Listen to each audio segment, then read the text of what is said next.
Байқайсыздар ма, көбінде біз садақаны ауырып қалған кезде, немесе өмірімізде бір проблема болған кезде, немесе бизнесіміз жүрмей қалған кезде береміз. Неге? Себебі біз ұмытшақпыз. Ойлаңызшы, егер сіз күнделікті 100 теңгеден садақа берсеңіз, айына 3,000 теңге кетеді екен да. Бірақ неге біз бере алмаймыз? Өйткені ұмытып кете береміз. Ал садақаның ең қайырлысы, ең берекесі ол тұрақты түрде жасалған садақа. Осы біздің мұқтаждығымызды алдын ала шешімін тапқан үлкен Фирдаус қоры, Фирдауси деген приложение шығарды.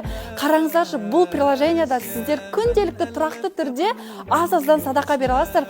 Қысқаша айта кетейін. Осылай App Store немесе Play Market'тен Фирдауси деп міндетті түрде Фирдауси деп жазу керек. Сол приложениені тауып аласыздар, жүктейсіз, сол приложениені ашасыз, одан кейін разрешить басасыз, осы жерде садақа бөліміне өтеді. Содан кейін міне войти зарегистрироваться деген кнопканы басып, өз номер телефоныңызды басасыз, сосын сізге SMS келеді.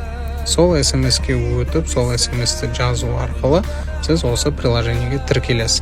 Міне успешно деп шықты, тіркелдіңіз, садақа бөліміне өтіп, сумманы белгілейсіз, мысалы 100 теңге.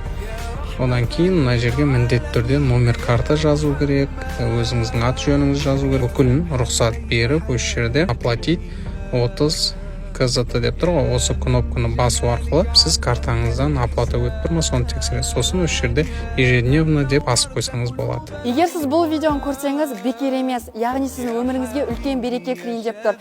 Дәл қазір осы Фирдаус приложениясын жазып алыңыз да, бүгіннен бастап тұрақты түрде кішкенеден садақа беріп бастаңыз. Садақаңыз қабыл болсын, өміріңіз берекелі болсын.